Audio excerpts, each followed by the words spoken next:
नमस्कार बच्चों। देखिए हमारा 8 नंबर अध्याय जो था वो कंप्लीट हो गया है। इसका नाम था जीव जनन कैसे करते हैं। तो इसके अभ्यास प्रश्न आज हम लोग करेंगे।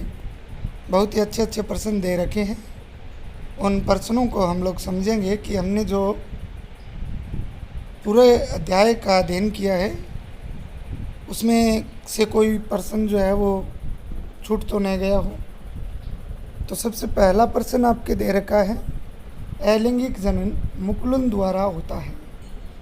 देखिए मैंने अलैंगिक जनन के आपको 5 प्रकार बताए थे।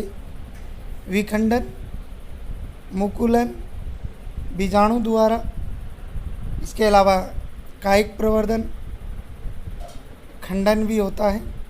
इनमें हमें मुकुलन पूछा है। मुकुलन द्वारा बडिंग बताया था मैंने। आप लोग वीडियो देखना, अगर आप लोगों ने देखा है तो आपको याद आ गया होगा। इसने बडिंग का उदाहरण पूछा है। तो प्यारे बच्चों, ईस्ट जो हैं वो इसका उदाहरण रहेगा। हाइड्रा भी रह सकता है। तो यहाँ पे अगर हम लोग बात करें तो कौन सा, अमीबा तो आप लोगों को पता है किस में आता है, द्विविखंडन में आता है। किस में आता है? द्विविखंडन में।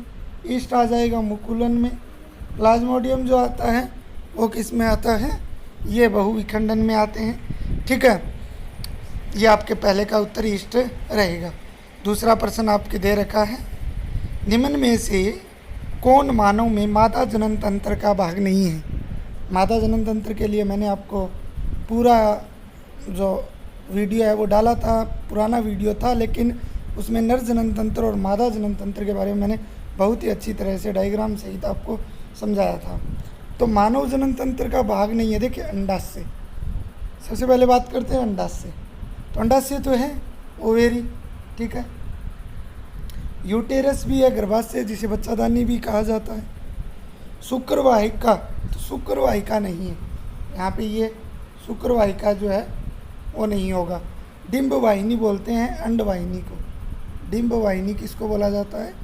अंडवाहिनी को बोला जाता है। तो ये भी मादा जनन तंत्र का भाग है।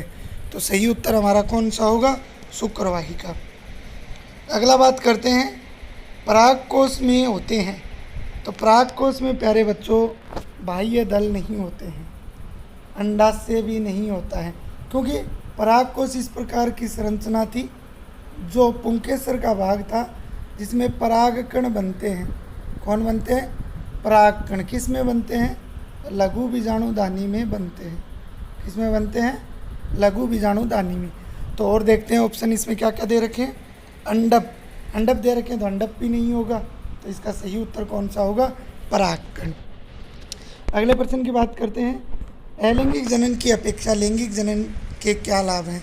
प्यारे बच्चों, अलैंगिक जनन की बात करें तो उसकी अपेक्षा लैंगिक जनन के लाभ की बात करें तो लैंगिक जनन में अधिक विभिन्नताएँ होती हैं, क्योंकि अलैंगिक जनन से बनने वाली संतति क्या होती हैं? क्लोन होती हैं। क्या होती हैं? आकार की और शारीरिकी में क्या होती है?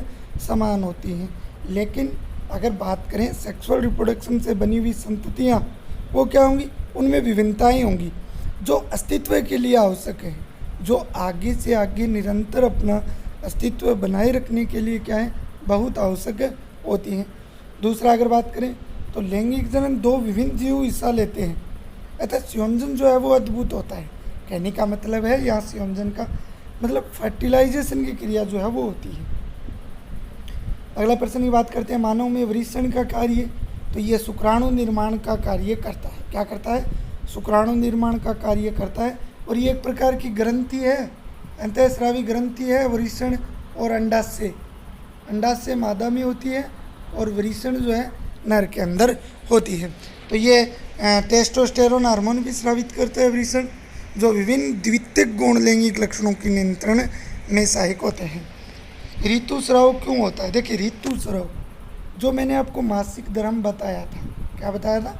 मासिक धर्म जो केवल महिलाओं में होता है और 28 डेज का होता है और एक चक्र के दौरान एक अंडाणु का निर्माण होता है। तो अंडाणु का निषेचन जो शुक्राणु द्वारा होता है, और ऐसा ना होने पर 1 दिन तक जीवित रहता है अंडाणु, और उसके बाद में गर्भाशय की मोटी तसपंजी दीवार उसकी टूटकर और जो योनि भाग से स्राव निकलता है उसी को ऋतुस्राव कहा जाता है, और ये हर माह होता है।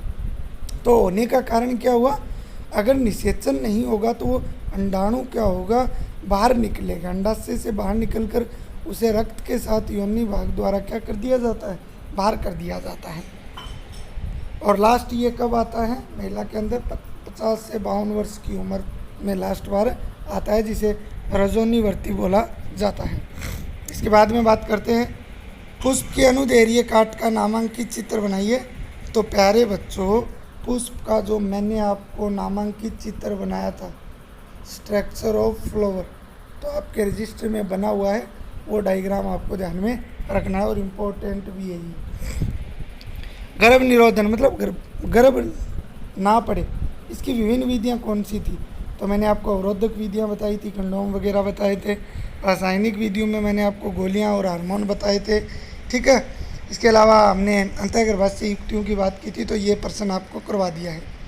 एक कोशिक व बहुकोशिक जीवों की जनन पद्धति में क्या अंतर है, तो एक कोशिक जीवों में सरल संरचना होती है और ये अलैंगिक जनन करते हैं, जबकि बहुकोशिक की अगर बात करें तो उसमें जो जनन दो तरह से होता है, द्विखंडन और बहुविखंडन।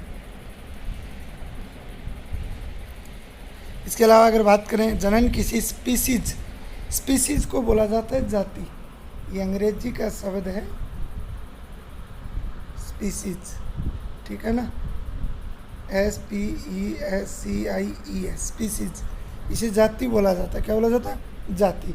की समष्टि के स्थायित्व में किस प्रकार सहायक है, जो उस जाति का समूह बना हुआ है उसमें उसके स्थायित्व में किस प्रकार से सहायक है। तो जनन की मूल संरचना जो है उसमें DNA महत्वपूर्ण होता है, ठीक है। कोशिकाओं की विभिन्न रासायनिक क्रियाएं DNA की 2 प्रतिकृति बनती हैं और उसी के आधार पर होती हैं, तो उनका अस्तित्व बनाए रखने के लिए, जैसे हमारे अंदर हमारे माता पिता के लक्षण हैं, तो वो DNA के कारण ही है। किसके कारण है, DNA का पूरा नाम डीऑक्सीराइबोज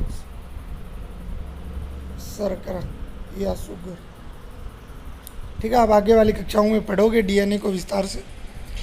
गर्भ निरोधक युक्तियाँ अपनाने के क्या कारण हो सकते हैं, देखिए एक तो गर्भधारण रोकने के लिए, इसके अलावा अगर बात करें तो जनसंख्या विस्फोटक जो है उसको रोकने के लिए, बच्चे जो हैं वो 2 ही होने चाहिए, हमारे भारत देश में इसका नारा भी है, बच्चे 2 ही अच्छे। तो उसके बाद में उन बच्चे ना हो, इसके लिए शरीर पर कोई विपरीत प्रभाव नहीं पड़े। इसके अलावा बात करें तो जो गर्भ निरोधक युक्तियों में अगर बात करें निरोध की, तो वो यौन संचालित रोगों से बचने के लिए भी काम में लिया जाता है। तो प्यारे बच्चों, ये आपके 11 प्रश्न जो हैं वो दिए हुए थे, जो हमने कर लिए। इसके बाद में कुछ अन्य महत्वपूर्ण प्रश्न भी दिए हुए हैं जिनकी बात हम लोग नहीं करेंगे, क्योंकि हमें सिर्फ बात हमारे पाठ्यपुस्तक के जो अभ्यास है उन्हीं की करनी थी, जो हमने कर ली। आगे वाले वीडियो के अंदर हम अगला चैप्टर जो है उसकी शुरुआत करेंगे, तो ये प्रश्न आपको करने हैं कॉपी में, ठीक है। तो आज के लिए प्यारे